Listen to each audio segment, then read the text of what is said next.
Hello friends, आपण केबे यह फील करछंती कि गत वर्ष तुलना रे ए वर्ष अधिक टंका इनकम कले मध्य से टंकार अभाव लागि रहिछि। जेते इनकम कले भी सब टंका खर्च हो जाउछि। तो फ्रेंड्स, आपण जेते इनकम कले कोन पई सब टंका खर्च हो जाउछि। आ जदि आपण को लागुछि आपण बहुत कम टंका इनकम करछंती तो आपण से कम टंका रु किपरि फाइनेंशियल फ्रीडम पाई परिबे जानिबा ए वीडियो रे। तेणु वीडियो को शेष पर्यंत देखंतु। आ वीडियो को आरंभ करिया पूर्व प्लीज आम ट्रू इन्वेस्टर ओडिया चैनल को लाइक आउ सब्सक्राइब करनंतु एभଳି आगु फाइनेंशियल नॉलेज रो इन्फॉर्मेशन पाया पई।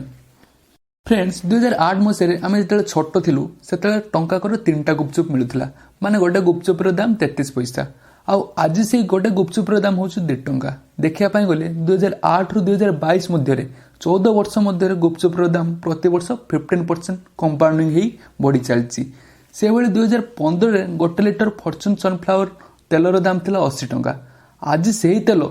गोटे लिटर रो दाम होची 150 टंका। तो गत 7 वर्ष मध्य रे सनफ्लावर तेल रो दाम प्रति वर्ष 9.5% कंपाउंडिंग भाव में बढ़ी चलची। तो आम इंडिया रे एभଳି सब जिनसर दरदाम बढ़ी चलची। पूर्वरु बढ़ीची, एबे भी बढ़ुची, आगु मध्य बढ़िबो। तो आरबीआई रो कहिबा अनुसार आम इंडिया रे प्रति वर्ष एवरेज 6% कंपाउंडिंग दरदाम वृद्धि होई चलची, आगु मध्य हेबो।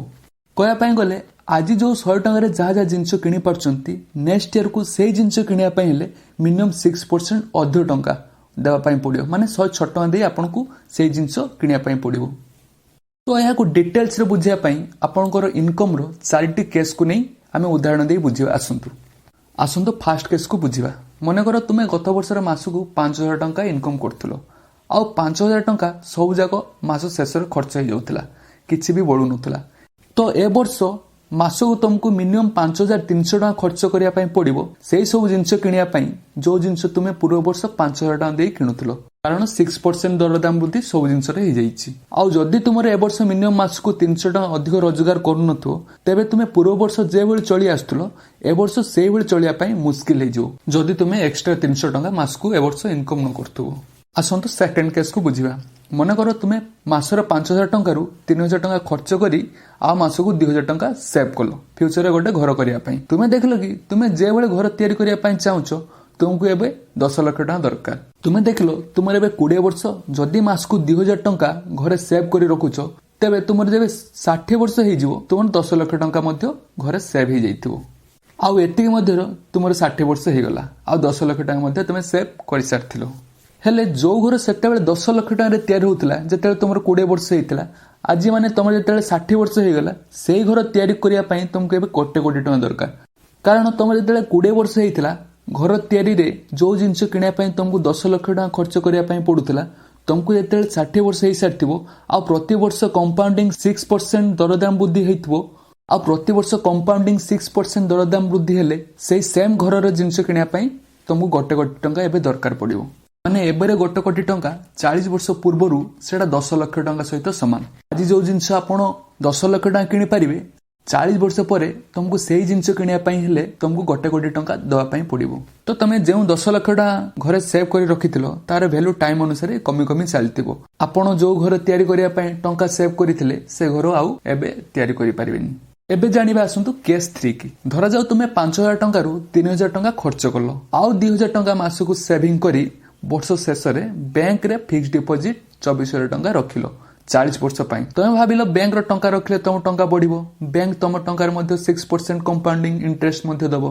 तो 40 वर्ष परे तुमर 24,000 टंका 6% कंपाउंडिंग ग्रो हे 2.5 लाख टंका हे सारछि। तुमे खुशी हे गेलो तुम टंका 24,000 टंका रु 2.5 लाख टंका हे जाइछि। किंतु कोन सतरे तुम टंका पडिछि थरे भाबिले जदि 6% कंपाउंडिंग प्रति वर्ष दरदाम वृद्धि हुए 40 वर्ष पूर्वरु जो जिंस 24,000 टंका रे आपण किनुथिले से जिंस 40 वर्ष परे किनिले आपनको 2.5 लाख टंका देबा पई पडिबो। तो बैंक फिक्स डिपोजिट रे आपनको टंका बढ़िनी केवल आपनको टंका दरदाम वृद्धि सहित सेटा मैनेज हे चलछि सेटा एडजस्ट हे चलछि। आपनको टंका 40 वर्ष पूर्वरु वैल्यू जा थिला 40 वर्ष परर वैल्यू मध्ये से आज अछि। एबे आसंतु जानिबा केस 4 को। धरा जाऊ तमे 5000 टंका रु 3000 टंका मासरे खर्च करलो आउ 2000 टंका सेव जागा रे इन्वेस्ट कल जो तुम टंका प्रति वर्ष 14% कंपाउंडिंग रिटर्न दब तो वर्ष शेष में तुम 24,000 टंका टोटाल इन्वेस्टमेंट कर सारी आउ 40 वर्ष पर बाहर कल तुम 24,000 टंका 40 वर्ष प्रति वर्ष 14% कंपाउंडिंग 45 लाख टंका से हो सारी आउ आम जदि एबे से 6% दरदाम बुद्धि सहित कंसीडर करवा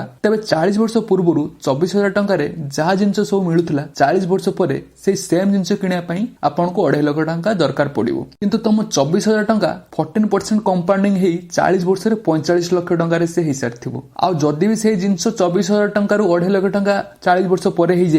आपन 45 लाख टंका से जिन को 18 थर किଣି पारिबे तो एबे एक्चुअली आपन टंकार वैल्यू बढ़ी तो आपण को जगह आपण टंका को रखिए सेटा आपण को ऊपर डिपेंड करे आपण को मन रे निहाती प्रश्न आस्तु कि कौन पाई मु उदाहरण रे टंका को 40 वर्ष पर्यंत रखिया पाई कहिछि कम भी रखि पारथांते आमे जेटा कि बहुत लंबा समय कम समय पर्यंत भी आमे रखि पारथांते लास्ट केस रे कौन पाई 14% कंपाउंडिंग रिटर्न कथा मु कहिछि आम टंका 14% कंपाउंडिंग प्रति वर्ष को जगह रे हुए कोन एथरे इन्वेस्ट करले रिस्क अछि ए सब मन रे प्रश्न आस्तु तो प्रथम प्रश्न उत्तर होछि आमे आम टंका को जते लंबा समय इन्वेस्ट कर रखिबा आम पाई सेते अधिक फायदा हबो मन कर तुमे 20 वर्ष रु 500 टंका मास को इन्वेस्ट कलो से 500 टंका 14% प्रति वर्ष कंपाउंडिंग ही चलिबो आउ एभली 20 वर्ष रु 60 वर्ष मध्य मास को 500 टंका करी 40 वर्ष मध्य तुमे 2,40,000 टंका इन्वेस्टमेंट कर सारथिबो हेले तुम जदे यार रिटर्न सुनिबो निहाती चमकी पड़ियो तुमर टोटल 2,40,000 टंका कंपाउंडिंग ही गोटे 10 लाख टंका सारी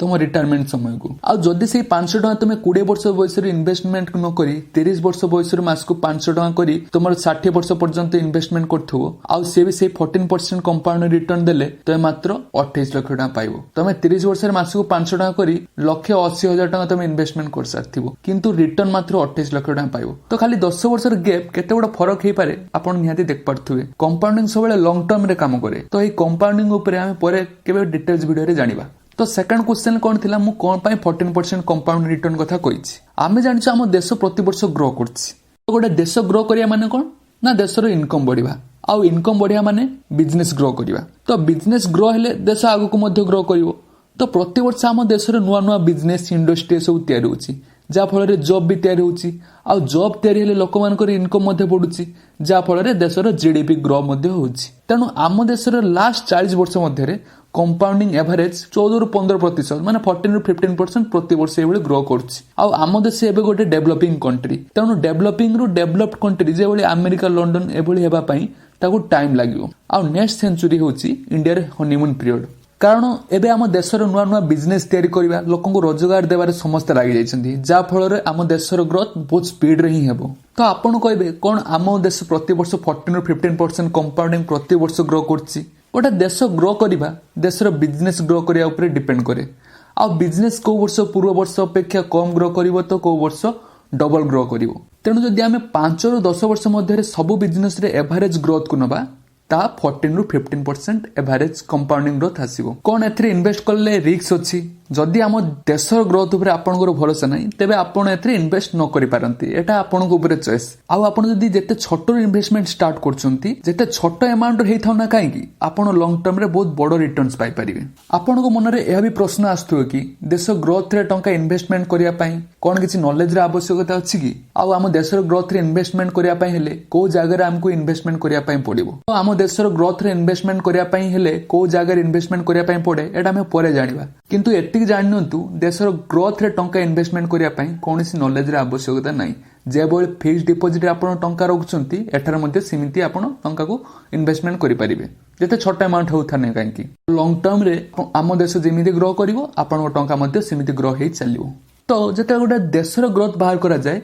तो गोटे देशर सब बिजनेस रो एवरेज ग्रोथ को नहीं सेटा बाहर करा जाय किंतु जेते आमे गोटे इंडिविजुअल बिजनेस रे आमे टंका को इन्वेस्टमेंट करिया पई चाहबा जोथरे की अधिक रिटर्न्स देबार संभावना अछि सेति भाई हमकु नॉलेज रे आवश्यकता अछि गोटे इंडिविजुअल बिजनेस को किनिया पई हेले कोन कोन सब जिंस देखि सब किनिया पई पड़िबो कोन कोन पैरामीटर अछि बिजनेस केवला करूछि बिजनेस केमति ग्रोथ होछि ए सब पैरामीटर को देखिया पई हेले हमकु नॉलेज रे आवश्यकता अछि आ गोटे बिजनेस किनिया पई हेले बा यार ओनरशिप को किनिया पई हेले जेबळे आमे हाटो को परिया किनिया पई जाउछि କରୁचे तो गोटे बिजनेस रो ओनरशिप को किनिया पई हेले हमको स्टॉक मार्केट रे जिया पई पड़िबो। स्टॉक मार्केट रे जाई हम बिजनेस रो ओनरशिप को किनि परिबा। स्टॉक मार्केट कोन पई लोक टंका हरांती और कमांती डिटेल से जानिया पई ऊपर दिया हितबा आई बटन को क्लिक करी या मध्ये देख परिबे। जदि आपनको ये वीडियो रे किछि वैल्यू मिली थाए तेबे हम ट्रू इन्वेस्टर ओडिया चैनल को प्लीज लाइक और सब्सक्राइब कर नेबे एबळे आगु को फाइनेंशियल नॉलेज इन्फॉर्मेशन पाया पई। तो वीडियो टी को शेष पर्यंत देखिथिबारु आपनको बहुत धन्यवाद।